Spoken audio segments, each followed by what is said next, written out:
Hey people, Mike Martins here with the Mike Martins channel. Thanks for liking, joining, and subscribing and being part of the channel. All right, guys, I'm getting flooded with tons of affordability crisis emails, housing affordability. Mike, you were right 10 years ago. Man, I bought in 4 years ago and I put 10% or 20% down, all kinds of different variational stories. People just can't keep up anymore. Property taxes, they're going to tax us to death. Broken record here, but we've been saying this. We have over 1,000, maybe 2,000 videos on this channel dedicated to housing and how the middle class is getting wiped out, how they're disenfranchising us by raising taxes and deregulating the banking systems and doing all kinds of stuff and prefer money launderers to come in from China and all this stuff and selling our lithium ion mines and our coal mines and all our stuff to Chinese investors. It's very, and the gangs bringing in the fentanyl from China, and it's openly reported by Canadian mainstream media. So what's going down? There's a lot going down. Don't forget to check us out on Mike in the Night, the last episode right there, 474. It was a surprise, weird episode because all the holidays are falling on a Saturday for Mike in the Night. So Mike in the Night's been kind of weird. So if you guys want to check it out, there it is on Odyssey, and we got lots of open lines and good callers. Call it in. All right. So what is Better Dwelling reporting this morning? Well, Canadian housing affordability hits unsustainable level. Bank of Canada index says the Bank of Canada that openly reportedly said that we prefer foreign investors over locals. We prefer money laundering, no questions asked. Vancouver model, bring your money here, no questions asked, no debates, no nothing. We'll sell you a house. You can leave it empty if you want. Canadian real estate has never exactly been cheap, but it's rarely this unaffordable. The Bank of Canada Housing Affordability Index, HAI, hit a 32-year high in Q3 of 2022. This means it's nearly impossible for the average household to buy a home right across the country.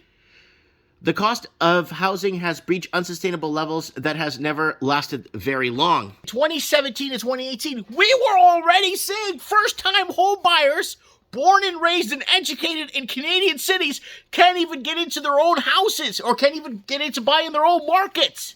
So there it is. BC Housing Affordability Index shows that the share of income needed to carry the cost of buying a home only mortgage and utility payments are included, so the real cost is higher. Right? Remember we talked about calculating your total debt service ratio. Remember, guys? You have to add your cell phone, your car insurance. You have to add stuff that you normally that your debt service ratio doesn't ask for. Add it in there, and then you'll see how much you have left over for food. Income used is the average household disposable income, right? So TDS, guys. Now I'm going to direct you to a video I made here that talks about your TDS. So there's a video we made here. We made several of them, actually, I found here with TDS. And TDS, total debt service ratio, what's your total debt service ratio? So basically, there it is right there. It's a video that we discuss how to calculate your total debt service ratio 5 years ago. And that's kind of important. And mortgage rates weighed the basket of 1 to 3 and 5 year fixed rates, as well as the discontinued variable rate. Utilities used for payments include water, fuel, and electricity. So I had a gentleman in my store yesterday came in and said, "Oh my God, I got into a big war with the bank, Mike. I never thought I'd be at war with my bank. I've been with my bank for years. What happened? They wouldn't get me off a variable rate because it said it's not." So I'm like, "What are you paying on the variable rate? 6.99?" I'm like, and it's going to go up. I'm like, "Well, you got to lock in." He's like, "Yeah, I got to lock in. I've been trying to get with the bank. They're just shrugging me to the side. They won't get me off it." So it's an absolute nightmare disaster. And he's like, with the variable rate cost, it's going to take him 58 years at what he's paying now. It's going to take him 58 years to buy a home. And if you saw an average home, that same home in Mobile, Alabama, or in Jacksonville, Florida, the same home I know the home he has. I'm not saying it's a bad home. It's a nice home. But that same home in Mobile, Alabama is like 80 grand with an acre of land. He doesn't have an acre of land. He has a backyard. So this is crazy what's going on here in Canada. Like, this is beyond what you guys, and that's why I've been preaching Amerifornia is coming. Okay, affordability index is RBC. Okay, let's go. Canadian housing affordability is eroding rapidly. Canadian real estate became less affordable in the last the latest quarter, which is BS, because I'm going to show you guys this. I'm not saying better dwelling is BS.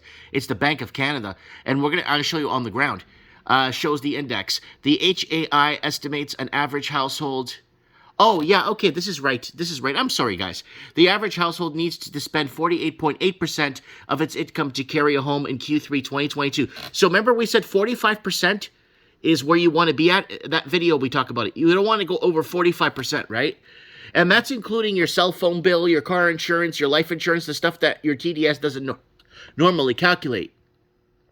Up 0.4 points from the previous quarter, 11.1 points from the last year. The monthly increase was continued by falling home prices. Even so, the annual growth to over 11 points is still an absurd move when it comes to the erosion of affordability. There's the Bank of Canada Affordability Index. Yeah, this is right. This is right. Sorry, guys, I didn't mean to say this was wrong. I misread. So there it is right there. There's the Affordability Index, and there it is right there. It's beyond. Oh, but Mike, look at the Affordability Index here. Yeah, but you know what? Incomes in 1980 incomes were tied to real estate prices. So even though it was expensive to carry a mortgage at 16% interest, right? At least, or 14 or 12%, wherever it was in that time, guess what? At least you could pay your house off in 5 years at a crazy interest rate because wages and incomes were tied to housing prices. Canadian real estate prices are never stable at this level. So housing affordability is now the worst in over 30 years, according to the index.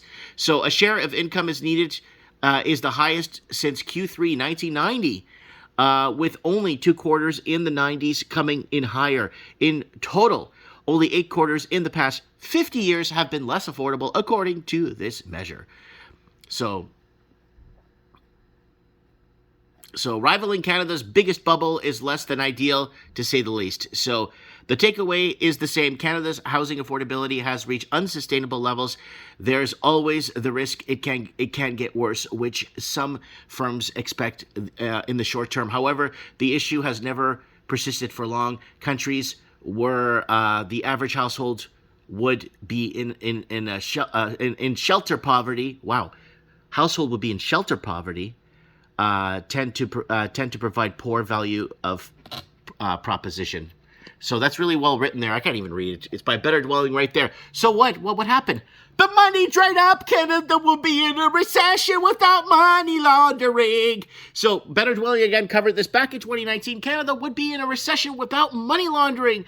So there it is. And if it wasn't for money laundering and Chinese gangs and fentanyl sales and recycling the proceeds, let me bring that up because it sounds like I'm making it up. So there's multiple fentanyl kings in Canada. So Chinese gangs and basically circulating money through factories in China and bringing it in. The Chinese government, of course, knows of this. They're obviously approving of this because how can you get away in a communist country making chemicals, lethal chemicals to kill people, right? So there it is right there. The money dried up. The money laundering dried up. The foreign investors dried up. And now first-time home buyers are on the hook to pay millions of dollars for a property that you could buy in Texas for 40 grand. And they're paying millions here in Canada for it. So Canada wouldn't be in a recession without money laundering. And then what do we say about affordability? Canadians fleeing Ontario in a frantic pace. Ontario now severely unaffordable. Australians market severely unaffordable. We covered this all over the Commonwealth. Housing crashing all over. Middle class going homeless. That's only 5 months ago. Who cares? Death of the big city by 2020. Major cities unaffordable across Western countries, minus red states 5 years ago. And New Zealand housing severely unaffordable 5 years ago. Housing unaffordable in BC. Can't find first-time home buyers. Mass exodus of youth 6 years ago. Woo! So, like Vancouver, the most unaffordable housing markets in North America, push out the middle class 5 years ago. Watch this. 5 years ago. Get out now. They're going to tax you to death if you're a middle-class Canadian living life by the book. Get out of Vancouver and area right now or you'll be forced into homelessness.